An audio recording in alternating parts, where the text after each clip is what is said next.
back to the shed. Right. I got my crank back, so happy days. We'll just have a little look at that. I sent this away.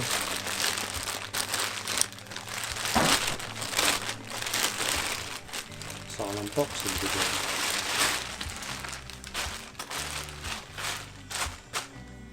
There we go. Look at that. So yeah, I'll put a link in the description about who done this for us. The thing I like about them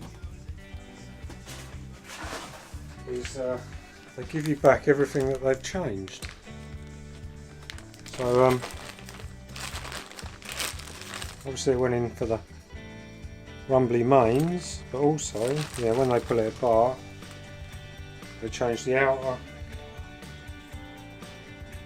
webs, because obviously until you get it apart you can't see, but on that big end journal there's evidence of pitting on there, so that needs to be changed.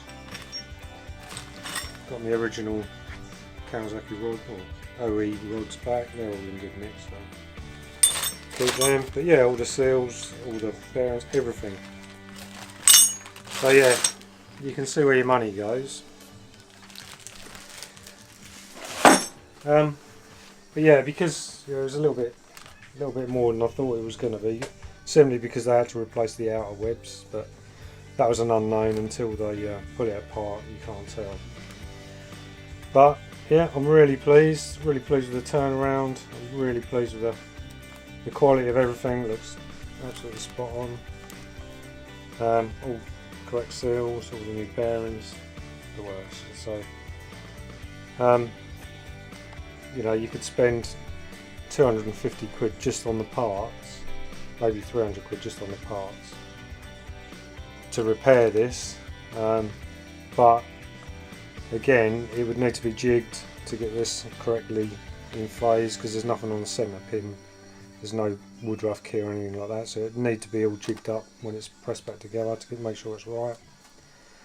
I think all in this come in at 480 odd quid, and that is with a gasket kit as well, so I was very pleased with that.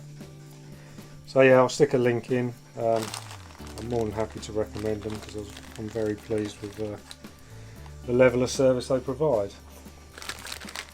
So that's the crank. So anyway, I was going to put this back together, but I'm going to hold off a little bit and you'll see why in a minute.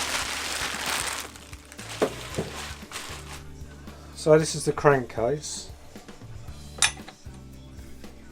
of the fastest production 250 in the world. I just had that to all those RGV fans out there. If you don't believe me, Google it, because obviously the internet doesn't tell lies. Anyway, that aside, I've been reading up a little and speaking to people in the know, and they've told me that there's a couple of horsepower hiding in this crankcase, and the way we release that is by just changing the way the gas flows into these inlets a little bit. So if you have a look in here, this is the bit where the reed block goes, so this is your reed block. That sits on there, carb sits in there. But what you're trying to achieve, if you can have a look in here, if you look, the gas is going to come in here and hit a nice shoulder there, look. And the thing about gas is it doesn't like flowing in and hitting sharp edges like that. Okay, and there's also another bit. So there's the two sides that we need to address, and also up the top here there's a big web here, right, and a fair bit of that can be taken out as well. So then the gases will tend to flow in. What you're trying to do you're trying to get the gas to come in through that reed block and flow. You see this big step here. What you're trying to do is get the gas to flow from this face up and basically flow towards the transfer ports where your barrel sits. So there's a little bit of reshaping I can do here. So I'll get my magic marker out and I'll just mark on here the bits I'm going to modify, just so it makes sense. So what we've got here is we've got a fair lump there. So I think what I'm going to try and do is just profile that little bit off there. Okay. Alright, same this side. You don't have to go too mad. All you're after is you just want to get the gas to flow in there better. So you've got a little bit there. Alright. There's a big step here as well. This is where obviously the parts of the mould, when they cast this or die cast it, there's a big step. So that will, this bit here, you can see it. There's a bit across there. I'll probably take that off. Just to smooth this off a little bit, because it is hitting a little ridge there. It'll cause a bit of turbulence. And turbulence ain't all bad. Sometimes you want a bit of turbulence, it helps you mix.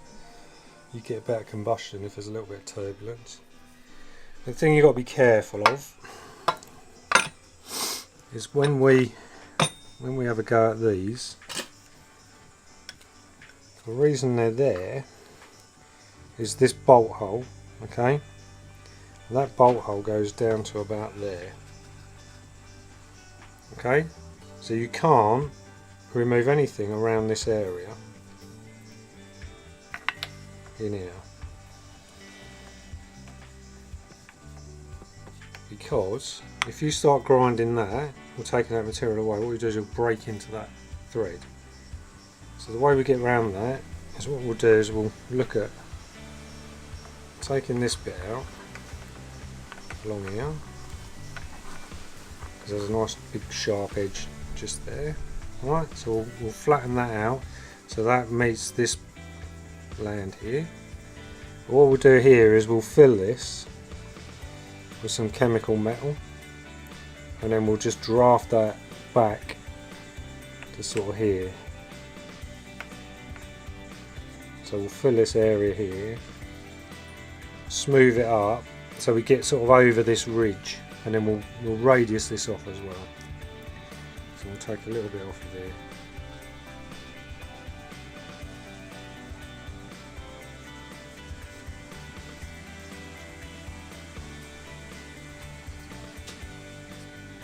So that's what we're looking at doing.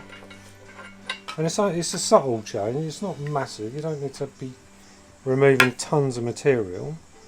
But what you want to do is just to try and make the gas flow. So you can imagine the gas coming through your reed block.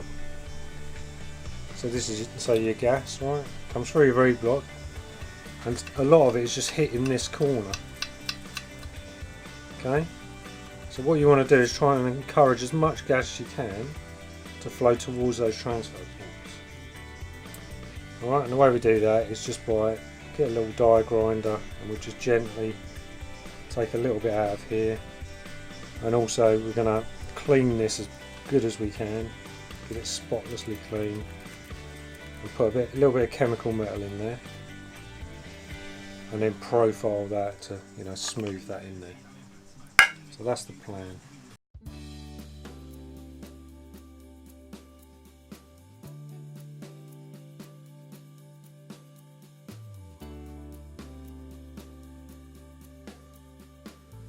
So before I get the finished shape on here, it's getting pretty close anyway.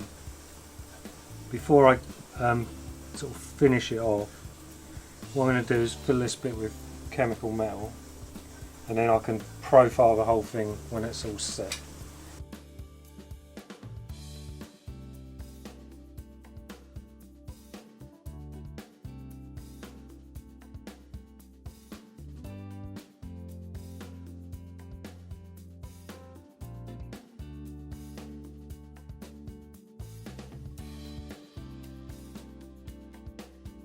Top tip, go to McDonald's and get yourself some coffee stirrers. They're good for mixing up glue.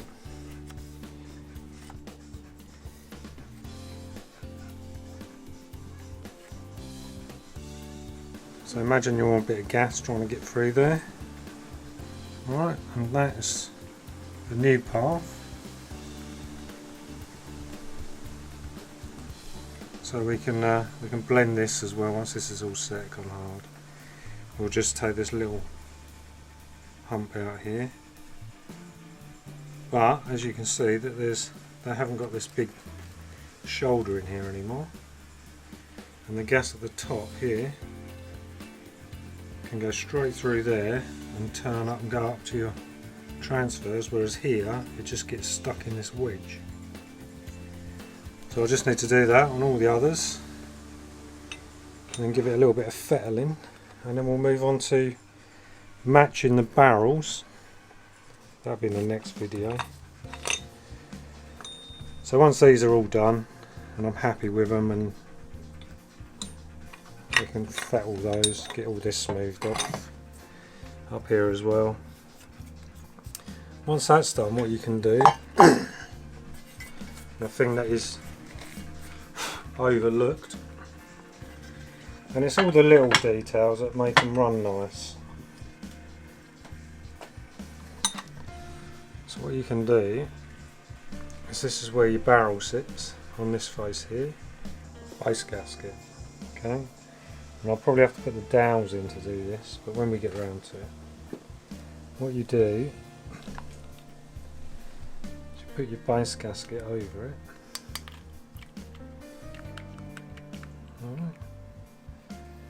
And then what you're looking for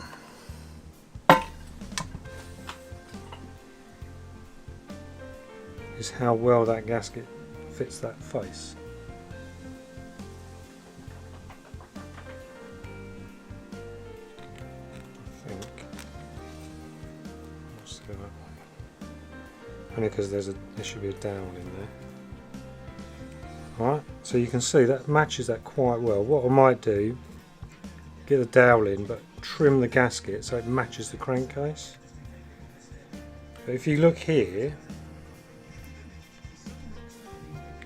there's a little undercut, look. So this is where put that in the right place, where the dowels are. Okay, so you can see there's a little inaccuracy there where the gasket doesn't quite meet the crank. So what you can do is just mark that, and then very carefully just bring that out so it matches your gasket. And remove all these little lips. Alright. But you do need the dowels to keep it in the right place. But yeah, that's all you're looking for, little bits like that. They're generally quite a good fit on the crankcase. So once you've matched your gasket to your crankcase, and get it off, then what you do is you have the template then what your crankcase looks like.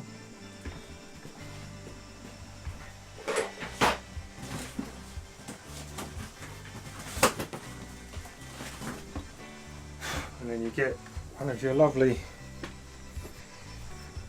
look at them, look, they come back from Land Courts, but that's for another video, putting the top end back together. So these have all been replated. Yeah, once you've matched your base gasket to your crankcase and just removed any little bits of material that don't quite match, then what you can do is overlay that, and you can see how much different that is to the crankcase. So what you'll have is gases coming up your transfer and hitting, get it in the right place,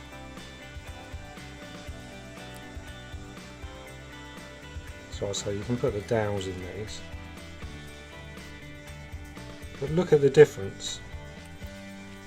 So you've got a massive area there, look, that can be smoothed off, and all you do is you just get your burr and just run it in there until it matches that gasket perfectly. These, you can sharpen these up a little bit. I'm not going to go mad on this, just sharpen those up. But yeah, they match quite well on the backs, but on the fronts they're terrible. But the only reason they're like that is because of the tolerances in manufacturing. That's all it is. You know, this effectively is a mass-produced engine. It's not a hand-built engine. So now, while it's all in bits, we'll address these little issues. And as you can see, look, that's a massive step. So your gas is not going to flow up against that shoulder very well.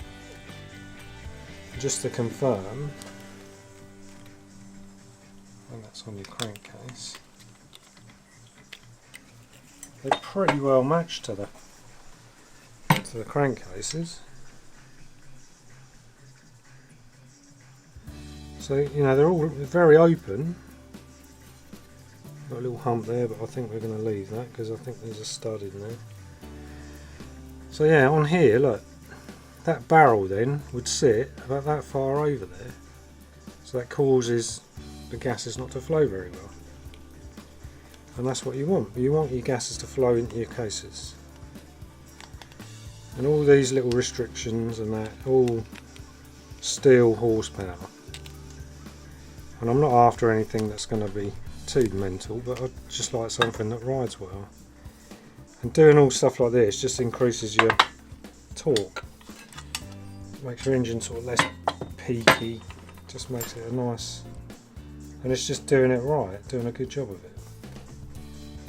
So that's what we need to address when we do these. I'm not going to touch the ports. The only thing I will do is I'll lop a chunk of this off here, and I'll show you why. So we're all trying to sort these crankcases out and make them flow well. So you've got your gas flowing in here, lovely, and then you stick your barrel on, and as you can see there, I'll get my little pointy stick. So the first thing it does is hit these massive lobes here. Alright, so it's going to smash into that, nice big square edge, big square bottom on it, and then it's going to try and squeeze through this gap here. So what we're going to do is we're going to cut these back,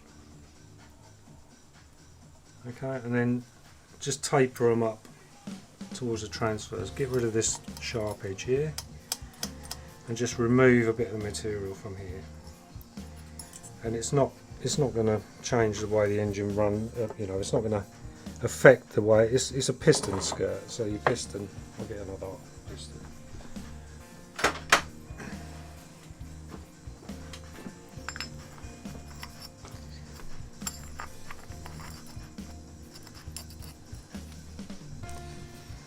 So it's the piston skirt. So when that's fully down, which will be about there, okay, what it does is it just supports this little bit of piston here, but as you can see there's a big gap in there anyway, so that's not doing anything at all. So what I'm going to do is we're going to cut these down a bit and then we'll blend them up to here. So we are just trying to push all the gas up to these transfer ports. That's one of my old pistons. So the day has arrived for finally putting back together the KR1s engine. So I sent my crank away, and the company that rebuilt has done a lovely job of it. So yeah, the bits which we didn't realise. You don't know until you start pulling stuff apart. I knew the mains were rumbly, so it definitely needed some new main ends. The big ends felt alright, but obviously when they pulled it apart they noticed some pitting on one, and the other one had a chatter mark in it as well. So the big end pin on these is connected to one of the webs. It's either the outer or the inner. I think it might be the inner webs. So they've replaced the two webs. The centre pin was fine. That's another thing that can wear, or they can spin on the bearings, I think. So anyway, yeah, they've done a lovely job of rebuilding it. I've given me cases a bit of an... I washed them out with petrol first to degrease them. Then I've put them in my ultrasonic tank for a bit. Yeah, I'm just trying to keep everything as clean as possible, really. So I think where we're up to is I was doing a bit of flowing on these, and what I mean by gas flowing, I won't purport to be an expert at this, but essentially I've done a bit of reading up, and it's all fairly obvious really where the restrictions are in the crankcases. But the idea is there's a step in here that you need to fill. You can't grind the step away because there's a threaded stud that goes into there. So if you start removing this lump to try and blend that, what will happen is you'll break into that. So what we do is we use a very good quality liquid metal, and we fill these, and then basically what we're trying to do is get the gas to flow through your reed block and direct it as smoothly as possible up to your transfers in your barrels. So yeah, I'm not going to go into too much detail about what I've done. You can sort of see what I've done, but if you want to do it yourself, then knock yourself out. The crankcases on these do not have a gasket between them. They're machined flat, and they're basically, when they bore this lot out and do the machining in the cases, it's done when they're teeth clamped, and they're clamped together, so they're a matched pair of crankcases. So you don't use there's no gasket as such that goes between these cases. So what you do is you use a sriracha chili sauce for that, made by Loctite. So what I'm going to do before I get too stuck into it, what we're going to do is going to put some of this flange sealant on all these flange surfaces, and then the cases can go back together. I mustn't forget to put that gearbox bearing in either, which is on my bench. So what I didn't realise for a long time is that these actually fit in a silicone sealer gun, which obviously makes applying it a bit easier.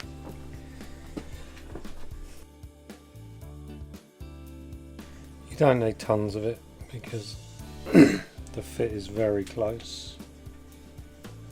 You just need enough to cover that area.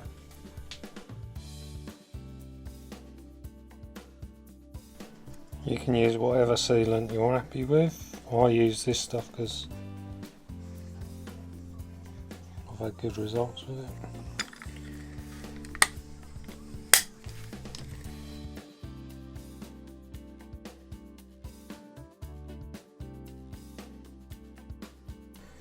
Now the thing with this stuff, it's not like hermatite and things like that.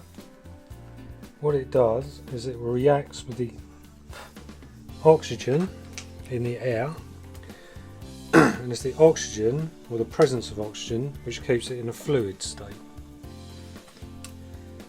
As soon as you remove the oxygen, it sets, so it becomes solid as such. And that's how a lot of Loctites work. Not all of them, but most of them. So that could stay on there for as long as you like. It's not going to go off, it's not going to start setting. Another little thing on this crank, when you put it in, it's got some little location pins. I don't know if you can see those. So we've got the little pegs, or dowel pins, that are seated into the bearings themselves.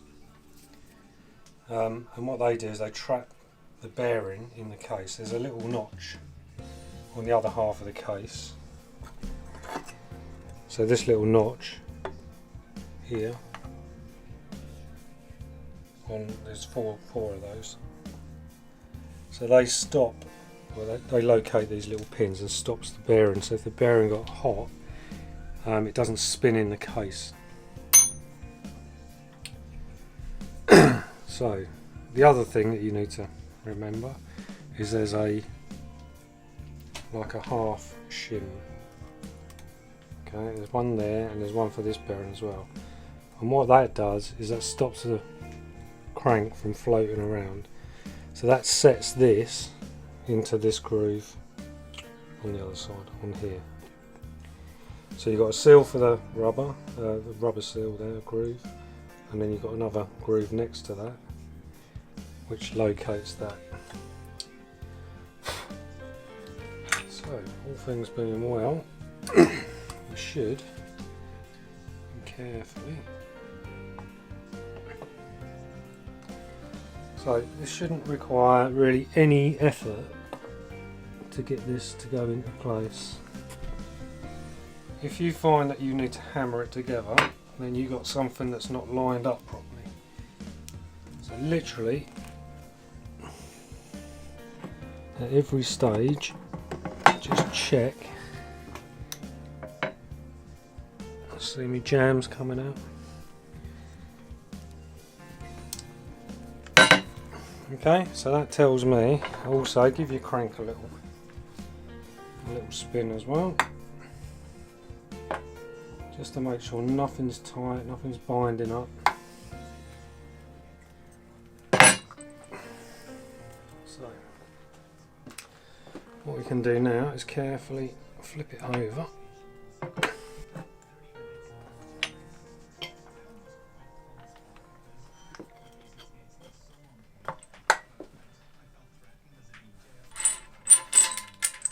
My bolts in the way.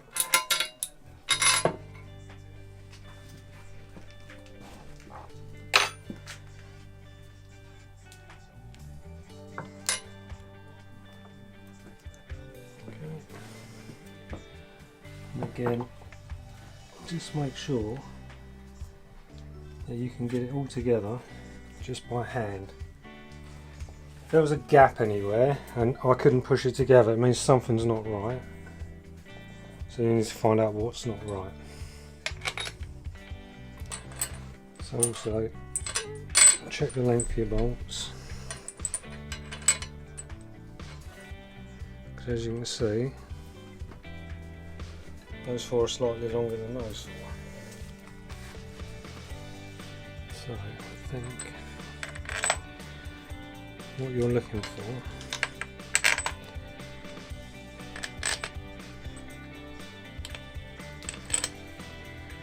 is the distance here to be the same.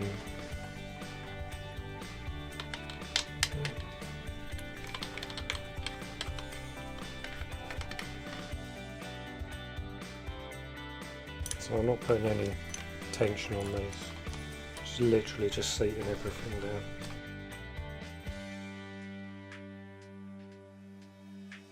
So like I say, I'm not doing them in any particular order at the moment because I'm just getting stuff seated, just so I can make sure everything is happy. Everything seems alright. So I need to find these ones that go in here.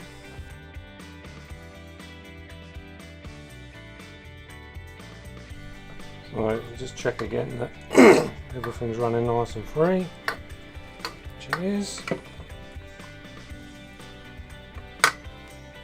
So You can also have a look in here. When they rebuilt my crank, they kindly, obviously this has to be timed up, they put a nice big red mark on this so I can find my timing mark. So I'll put a link in the description, like I said before, to who rebuilt this. I'm very, very pleased with it.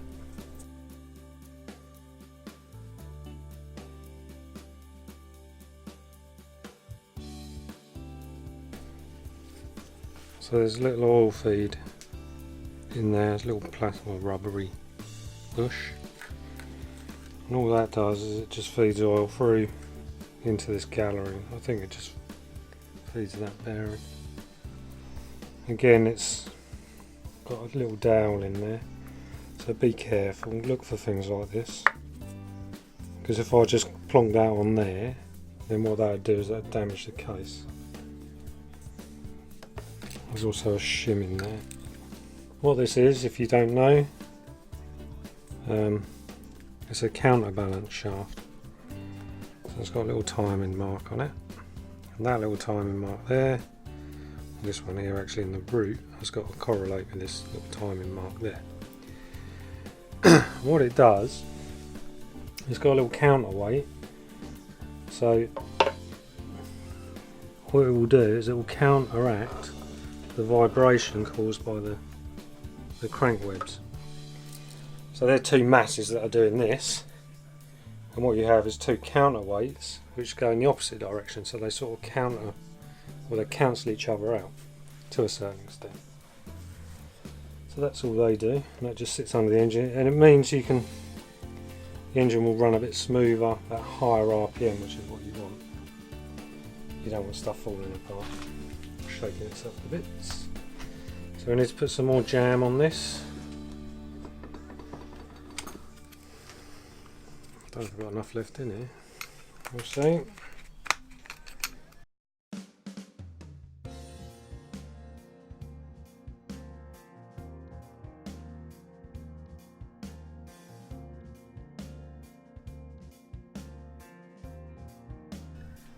So if you can get your, I don't know if you can see, but it's quite a good shot.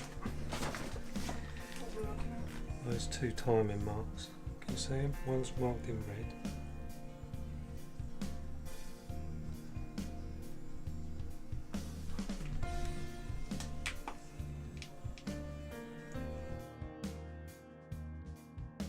So you can see that they're timed. One tooth is timed with one dot, and the other tooth is timed with the other dot.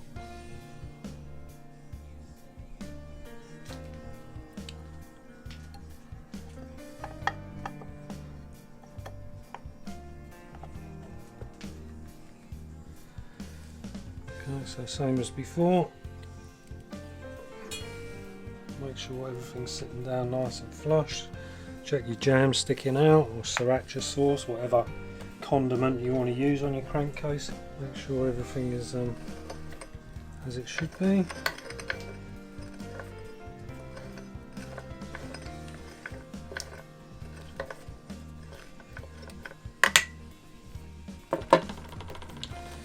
Okay. Bolty bolts for that.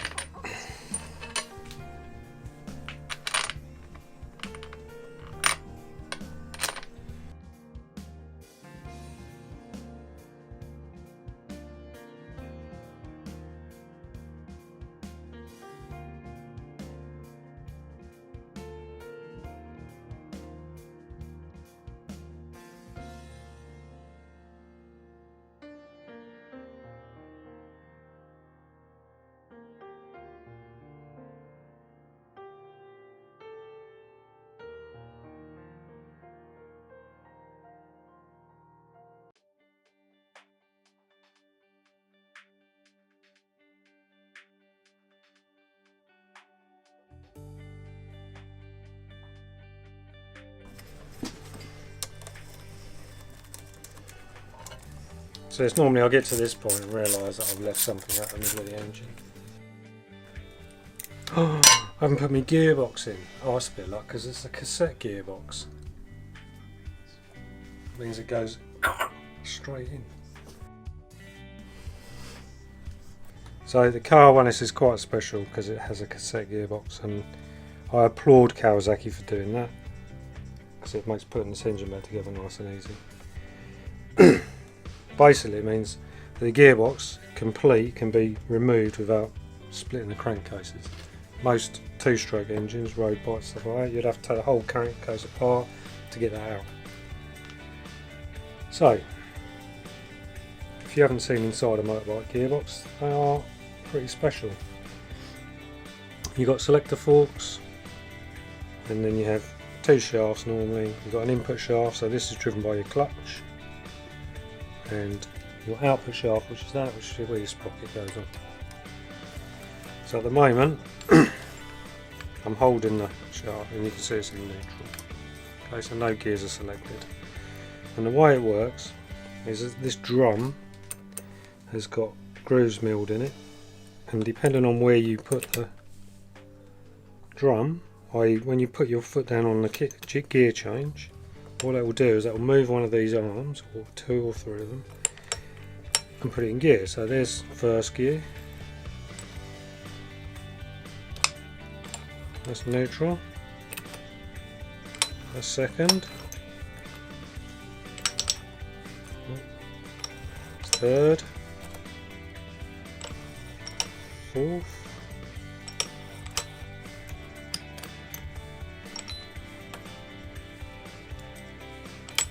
fifth, sixth. So, and what it does is it just pushes these little dogs into these little grooves. Obviously you've got to keep it rotating on you. And depending on what dog is engaged, determines what gear it's in. Pretty clever, eh?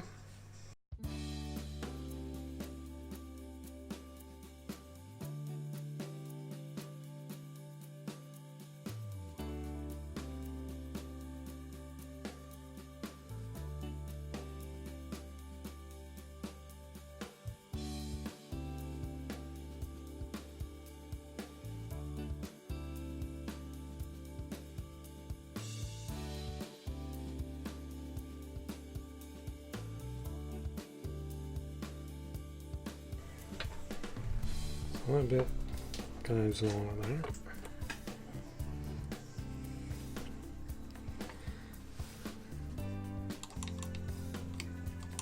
What I need to figure out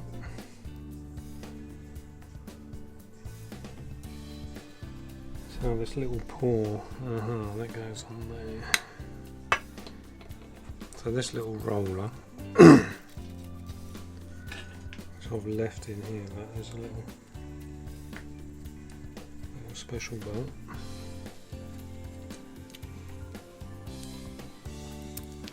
Which has a little spacer on it, so that allows that, once the bolt's tied up, to move.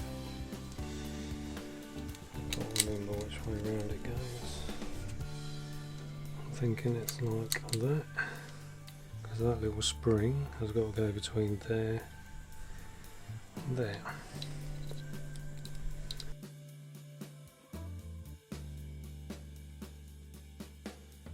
So, what that little roller does is when you select a gear, what that roller does is keep this barrel in position by this spring tension.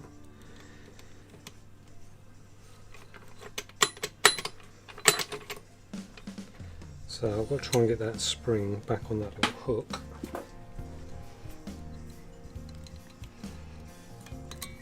Oh, really difficult. So, when you put your foot and lift it, and push your gear change down and lift it up, start again. Your gear change bolts onto this bit here, this little spline shaft. So what that does inside here is there's a little paw, it's called a paw. So what it will do is it will, depending on which way you move it,